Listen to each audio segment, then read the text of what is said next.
Hello, today in this presentation I'm going to talk about an article. Feel like a wallflower, maybe it's your Facebook wall. Um, my course is Comp 171. I'm Omrit Sapkota. My student number is 3010908883.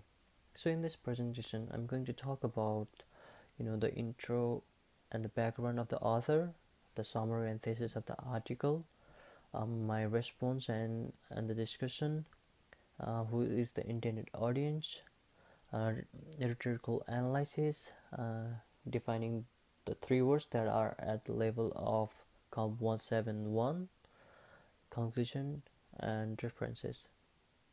So let's talk about the author of this article. The author of this article, Feel Like a Wallflower, maybe it's your Facebook wall, is Jenna Wortham, and she is a cultural writer for the New York Times magazine. And in this article, the author is trying to make reader understand about how social media are leading everyone to be miss out. When you get the images and photos from your friends who are enjoying their moments, and then you kind of feel like connected at the beginning, but later when you when you scroll down on those feeds, and then you realize that you are missing out, like you wish to enjoy those moments with them. And this is what the author is trying to say about. So in these articles, the authors introduce one kind of fear, that is fear of missing out. And it's a feeling that arises when you scroll through your social media feeds.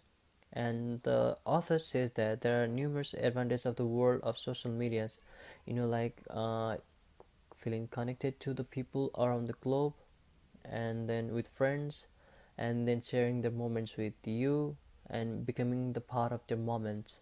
But on the other hand, there is a darker side to these social medias, like when you see your friend enjoying and getting happy, and also enjoying all the events, and if you are not the part of that events, then you will feel like you are missing out, and this triggers your fears, and you'll regret your moments. This is the thesis of this article.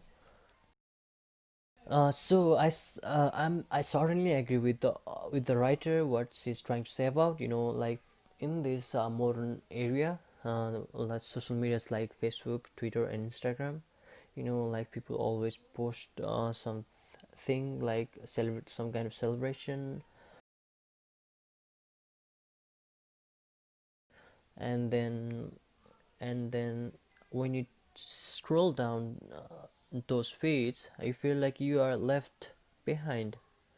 And like some friends are enjoying their Christmas party and you are not part of it, and then uh you start regretting those moments. So it's like you could be the part of that moment. That sometimes people see things that are doing better in their life, like having a mortgage or a baby, and these people who are seeing this feel like losers, and they're thinking like they're having a bad time.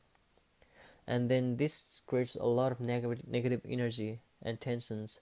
So what I think is we should not lament on this thing, like we should not regret these things, and we should enjoy our personal time, and we should also appreciate our private time to enjoy yourself, and do not care about what the social media is talking about.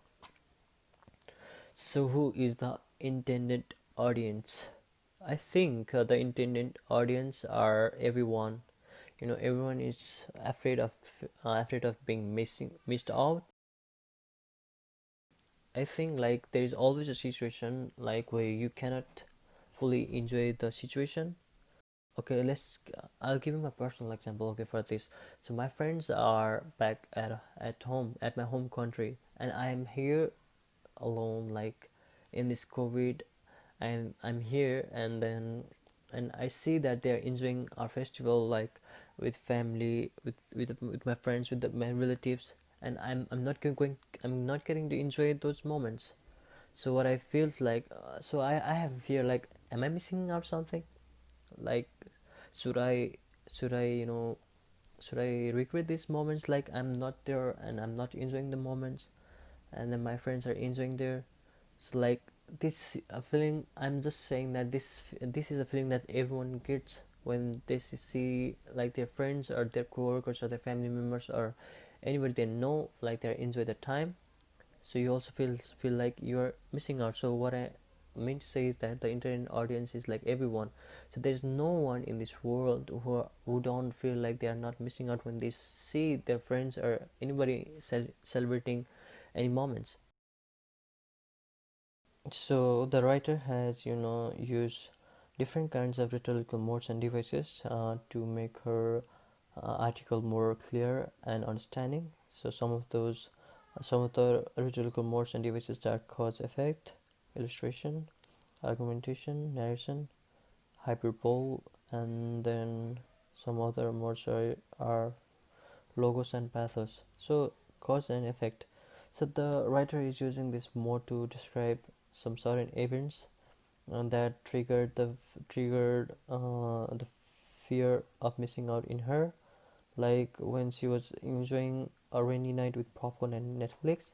She suddenly starts getting some of the messages from her friends, and when she tried to open them, and she found out that her friend were arriving at music venue, and her other friends were enjoying milkshake at a trendy restaurant. And suddenly she felt like she her her all the entertaining moments just vanished away in front of her eyes, and she starts getting fear of missing out.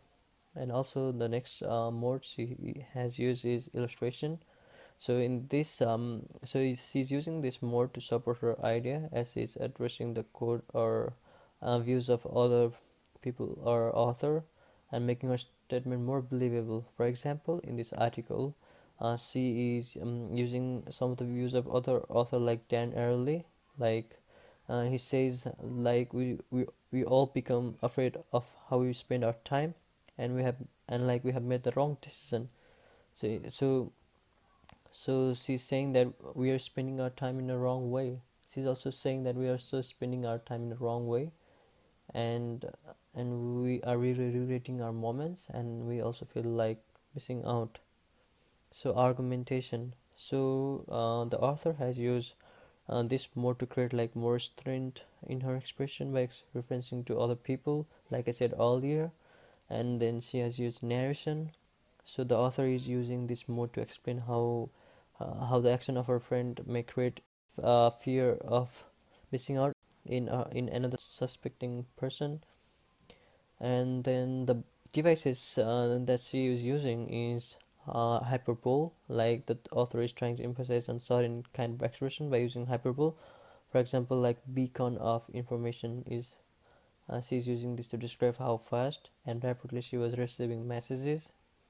And other modes that I use are logos and pathos. Like in logos, she's using some kind of logic to explain like how she was trying to, get away from social medias, but she couldn't, as it was kind of it was like a habit to her.